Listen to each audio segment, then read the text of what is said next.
All right. Okay, so the vast majority of the questions I've been getting lately are on split dosing, and microdosing with Retatrutide and GLP1. So this is a much longer conversation. I usually take a long time to go over it with docs when I explain this, but we'll go through it. One of the reasons you're not going to get this information from a lot of the medical side is because up until like legitimately a month ago, the medical community as a whole thought that hormone therapy was going to cause massive amounts of cancer. That has always been a lie forever. And RFK just came out and was like, that's stupid, and removed the black box label. So now we no longer say that. But because of that, no medical doctor has been taught ever how to do this type of stuff in med school. Some of them learned outside and some specialties have, but this is why it's so difficult for people to get. This is one of the main things I talk about when I teach medical guys how to do this stuff. All right, so let's get into some of this. So people have been talking about microdosing and how it's good or how it's bad for Retatrutide and GLP-1s and stuff like that. So first of all, what is microdosing? Microdosing is taking a very, very, very, very small amount of something that we normally would take a whole bunch more of to get a specific effect. So what we really need to understand is that microdosing in a lot of ways isn't a thing. What you're doing is you're saying, okay, I have a goal, and my goal requires this amount of whatever it is, medication, peptide, whatever, to get to my goal. So where we see this the most is in things like psilocybin, where a lot of people, 5 grams, they get to meet God. Not me, maybe not you, I need a lot more, but most people, 5 grams will get you there. Okay, so if you take, instead of 5 grams, you take 1,000th of that, and you go, wow, that really helps with my ADD. That really helps with my anxiety. I'm microdosing the normal amount. No, you're not. You're taking the amount you need for the goal you have. So let's kind of function that in and how that works. All right, so when people talk about microdosing, Retatrutide or GLP-1s or something like that, taking a very, very, very small amount isn't going to do anything. Specifically, let's stick with Retatrutide for just a second. The reason for that is because one of the major things Reta does is it has glucagon activation. It activates the glucagon receptors. What we're actually trying to do, or the goal of a lot of people, whether we're trying to do this, if they understand what they're doing, is to override the insulin functionality. Because when insulin is high, it keeps your body, inhibits glucagon, and glucagon is the goal for a lot of what we're trying to do. So you have to use enough receptor function, you have to use enough peptide to raise the glucagon function above where your fasting insulin results are, because insulin inhibits glucagon. So you kind of have to get above that to make the change happen. So there is a specific amount that you need to do in order to use it. So taking very, very, very small amounts isn't going to get you there. Now, having said that, if your goal is as much weight loss, much fat loss as you can, as fast as you can, then you're going to be using a higher dose. That's kind of an obvious thing. However, if your goal is, for this, I have a lot of women in this case, where it's like, look, we don't need to lose any fat, or they're already really lean. What we do need is we need inflammation inhibition. We need, receptor site function, insulin sensitivity restoration, so that we don't have pain from PMS, from PCOS, from endometriosis. We don't have all over joint pain that I hurt all over. That systemic inflammation stuff. You can use a lower amount to manage that, but it's not going to get you that massive amount of visceral fat loss. Again, what is your goal? This is a major thing. This is why I keep hammering on this. Like, you've got to know your goals before you start taking peptides or hormones or drugs or supplements or plan a workout. What are you trying to achieve? Because that's radically dependent upon what you're going to do with it. So again, people are like, well, that's microdosing. No, it's not. It's taking the right amount of peptide or right amount of substance to achieve the goal we're trying to get. If you're like, well, you're not going to lose all the fat. Well, that's not the goal. The goal is no PMS issues, no endometriosis issues, no systemic inflammation. So once we get to that function, you can stop. Okay, so one of the big things, well, microdosing is taking something every day. That has nothing to do with microdosing. That's called split dosing. And split dosing is how all hormone therapy should be done. So take a look at testosterone. And this is the thing I see. The reason I use this as an example is because a lot of people who are on testosterone or hormone therapy will go, oh, that makes sense. That's how I feel. So if you do testosterone once a week, which is how the vast majority of medical doctors are doing it, it's the wrong way to do it. Just from a physiological functional standpoint, what happens is that testosterone has a 7-day half-life. So if you take 10 units on Monday, by next Monday, you're at 5 units. If you talk to a lot of people, a lot of men who are on once a week injections, they tell you they feel great on the shot day, great the day after shot day, but the day before shot day, they feel fatigued and kind of run down and kind of blah, because they don't have enough function in them. And they have these giant swings from like 1,000 to 500. Well, here's what happens. If you take it twice a week, split dosing, it goes, and so you're staying closer to 1,000, but your downtime, your trough day, is still higher. So you have a larger blood supply of the medication, of the peptide, of the supplement, of whatever, for longer.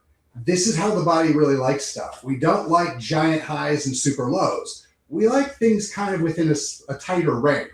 So taking testosterone, the best way to take testosterone is every single day. However, that becomes a pain. And so at least twice a week to kind of split that dose function is usually where people feel the best.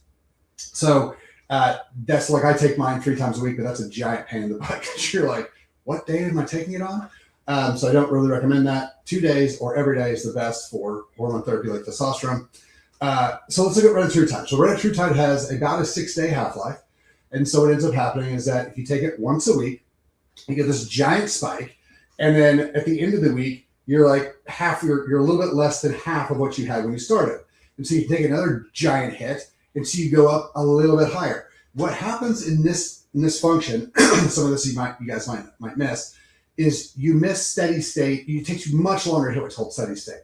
Steady state is where you take a look at the blood and you go, yep, we have the same amount in the blood all the time.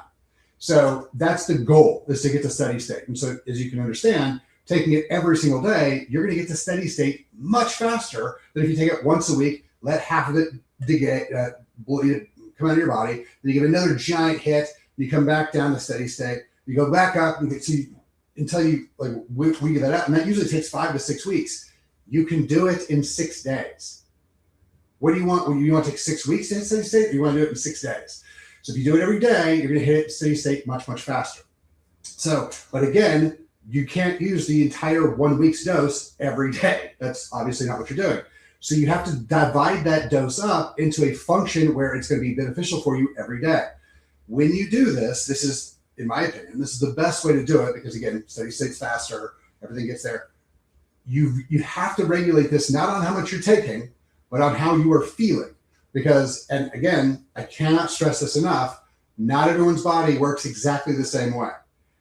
If we don't start factoring that in, that not every single human being's body works exactly the same way, we're always going to have problems. Most of the problems that we have with GLP-1s are from the provider, not from the actual product. So what ends up happening is that either they don't recognize this person doesn't make enough bile salts, they don't recognize this person doesn't bring enough protein, they don't have enough hormone, like whatever it is, they didn't recognize that individual. You need to recognize you are an individual and you have a lot of things that are causing differentiation and how your path and how your response to this peptide is going to be than everybody else's. So if you're taking this, and I talk about this all the time. I've got a buddy of mine who's 6'4", 240, big dude. He was taking 7 units a day while his 135 pounds, 5'6" wife was taking 15 units a day because that's where their bodies utilized it the best. So again, one of the reasons you've got to really work with somebody who knows what they're doing on this stuff because I see so many people that have problems, and I'm like, did you not think that was an issue? They're like, well, I did, but my doctor told me it was fine. We're like, that's just they told me I could either do this dose or not do it, and so I did it anyway. But that's really kind of where we're at. So if you're looking at how you want to do this, once a week dosing definitely works. A lot of research is done on it. A lot of people are doing it. It's the most difficult way to get where you want to go. It's the most, I would tell you, the reason I don't like it is I feel like it is the most dangerous way to do it and the least effective way. When you do a split dose function, especially when you take into the 50 other things that are in account, specifically with GLP-1s and Retatrutide, hormone function, testosterone, estrogen being very, very critical, protein intake, supplementation intake, bile functionality, liver health, their insulin, fasting insulin levels, those things are critical as well. You got to factor all those in. When you do something on a daily basis, it is much easier to regulate your symptoms. So when you start feeling something and you call up and you go, hey, this is what happened today, we can be like, that's fine, keep going. Or we can be like, stop at that dose or reduce the dose or like that type of thing, so we can figure out where things are at. The biggest thing people need to recognize is that just because someone else is using a number, like 2 milligrams, 6 milligrams, 12 milligrams, whatever the number is, doesn't mean that's what you're supposed to take. And so a lot of people will be like, I was really nauseous and my stomach hurt and it was miserable, but I really wanted to lose the weight. So I just stuck with it. And then I had cholecystitis. Then I had liver issues. Then I had lost too much muscle mass. I was having trouble standing up. Or like, that's when I started passing out. Yeah. So recognize your body's going to work a little bit differently. And so this is why I like split dosing with everything, everything hormonal. So GLP-1s, so the G from GLP-1 stands for glucagon-like peptide. And so GLP-1s and Retatrutide, that is 100% hormonal function. That's a hormonal therapy, which is also why, and again, you'll hate hearing me say this, but this is why we need to abandon the calorie conversation.